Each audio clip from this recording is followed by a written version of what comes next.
What is up, guys? If you don't already know, my name is Connor Zimmer, and I just want to sit down, I just want to chat with you, talk about some things that have been going on, what I've been up to, what I've encountered in my first 16 days of being an actual teacher. So, I might do a cool intro like right here. If you don't know, I recently started teaching at, I don't even know if I should say the high school name. I'll just say, I just started teaching at Plainview Public Schools here in Northeast Nebraska. That is a place I never thought I would ever teach at because I've never heard of Plainview. If you don't know, I grew up in a small town in the panhandle of Nebraska, which isn't any better. We weren't necessarily small because there were some schools around us that were even smaller, saw class sizes of about 8. So graduating with a class of 40, I thought my class was pretty decent sized until I started becoming integrated in Lincoln Public School System, where some schools are maxing out at over 2,000 high school students. And that is just crazy to me. If you don't know anything about the town of Plainview, like I didn't know, it is about 1,200 people, so about 300 less than my hometown. In high school, there is about 60 students, so it's a little bit more than my graduating class. I don't know your opinion on clowns, but I don't know how I feel about this. So there's a clown doll museum about a couple blocks from my place. The giant clown statue. It's not like super giant, but his name is Stumpy. And he's there. He's right there as you come on into town. What I do is I am one of 2 music directors there. There's an instrumental teacher, and then I am the vocal music. So what I have the luxury of doing is I work with 5th and 6th graders, and we use this as an introduction to vocal singing. So I have some songs picked out that we're gonna do, some 2-part, just to get them feeling what it's like to be in choir at an early age. And then we split 4th grade. So one day I have 4th grade doing vocal stuff, the next day she has them doing recorders. On top of elementary, I see 30 junior high kids, 7th and 8th grade for junior high choir, and I see 12 high schoolers for high school choir that is also integrated with show choir. I am so lucky to be in a position where I'm taking over someone who basically retired. She's been on and off retiring, basically filling the spots from past music directors. The person before me, he was there for 3 years. He ended up moving, going to a different town. So she filled in for a semester, and then that's where I came in. She has been wonderful. She still plays piano for me a couple of days out of the week because my piano skills are not the best. I'm just gonna put that out there. I can play piano. I can play what I want, but I can't sit down and do all this stuff that accompanist can do. So she's absolutely amazing. I don't know what I would do without her. But there are definitely some things as I reflect on my time starting out, as well as when I was student teaching and when I was in the school system, that I never thought I'd have to deal with. Or I knew I would have to deal with, I just didn't know how. So what I want to do in this video is basically talk about a couple things. Talk about what I've dealt with so far. What I'm going to do is I'm just going to go through some things, talk about what's been going on. Thing number 1 that I want to talk about is the importance of communication. Communication between you and your students, communication between you and your faculty members, as well as parents already. Communications with students is just being open, being there to answer questions so they can get to know you right off the bat My position right now is I came in mid-semester. That never happens during teaching. Once in a blue moon, but it doesn't happen very often. So I'm very fortunate that I got this job when I did, but it's really hard because I don't have a say in a lot of things because they are already planned. I just have to go with the flow for right now, deal with the cards that I've been dealt with, and then in the future, see what I can do differently. Things that I can plan differently, and that all starts with talking to people, talking to my principal, talking to my superintendent, finding out what they want, and also so they can see what I want to do in the future. For example, right now, show choir isn't an actual class. I understand there are some times when it just doesn't fit in. I want it to be an actual class, not only for my sake and my schedule, but also the students, so they don't have to come in early, so they don't have to devote extra additional time outside of their already busy schedules, and just make it easier. Have that time devoted solely for music and show choir and choreography. The next thing is collaboration. I'm fortunate to work with two very awesome music people that help guide me, that help show me the ropes, show me what I need to do. Already off the bat, I came into all of these folders of different order forms, of different pamphlets, just things that she knew I would need at some point, all labeled out for me step by step of what I needed to do. So being able to work with others as well as your students, be able to work around their schedules, be able to work around coaches' schedules. I know the time will come where some things take priority, and that all deals with your collaboration and your communication. The amount of paperwork that goes in to teaching. I remember getting just a manila, was it manila? Whatever those orange envelopes are, you know, the really big ones. Whatever kind of envelopes they are. I got one full of insurance, social security, retirement, all of these things you have to fill out. That's pretty normal, but on top of that, you have to figure out how to do a purchase order. How do you spend your money that you don't really know if you have? Because you weren't there when the budget was created. But right now it's like, I'm left in the dark. There's also so many forms that you have to fill out. Whether you want time off, whether you need to take a professional day to go to a workshop. If you need a bus or a van, you have to fill out that request so they can make sure that you have one. You also have to learn how to use a copy machine. Every copy machine is different. I'm just gonna say that right now. You also have to learn how to fax. No one ever showed me how to use a fax machine. That was step number one, day one. I learned how to send a fax. I haven't had to send one since. Also, there's going to be a lot of changes going on.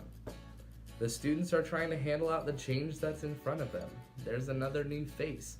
It's normal for smaller schools to see teachers stay for a couple of years, unless that teacher is from the hometown. I'm an outside guy, so I came in knowing that this is where I want to get my start. I do want to be here for a while, but in the future, do I see myself doing something else? Probably. You have to keep your options open, and you have to be accepting of these changes. Not only that, but changes into your schedule. My schedule got changed twice on my first day alone of where I'm gonna be and what I'm gonna be doing. Because one person's viewpoint is probably different than the other person's viewpoint, who's also different than your viewpoint. So you might be in the library, you might be doing data collecting, you might be doing something that you don't see yourself doing. But in the state I'm in now, coming in when I did, again, I don't have much say because it's already been planned out. The schedules have already been set in stone, so you just have to take what you're given and just roll with those punches as they come. One thing I was always told was some teachers just have an idea of what they need to plan. That's not the case. A lot of principals want to see your lesson plans. So even if they say that, oh yeah, I don't really lesson plan, really get in the habit of lesson planning. Even if your plans aren't what you plan on working on, like with high school, I know it's gonna change from day to day on what I want to work on. But for the time being, I just need to have a general idea of what I want to do. Same goes for grades. Learn how to put your grades in.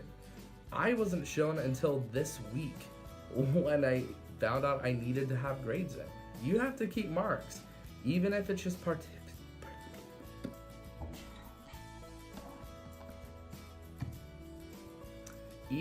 participation for the first couple days. Just go with that. The other thing comes into budgeting. I'm talking about your own personal budget, because one of the great things is you are on a routine schedule, you are on a routine salary. You know how much you're going to make each and every paycheck. You know roughly about how much your bills are going to be, how much rent is, how much your electricity is going to run. What are you spending extra money on? And how much money are you going to have left over? There's some things that you know you're not planning on factoring in. You at least have an idea of how much you're going to be left with. I know one of the hard things for me right now, being on a routine, is the fact that I'm on a routine.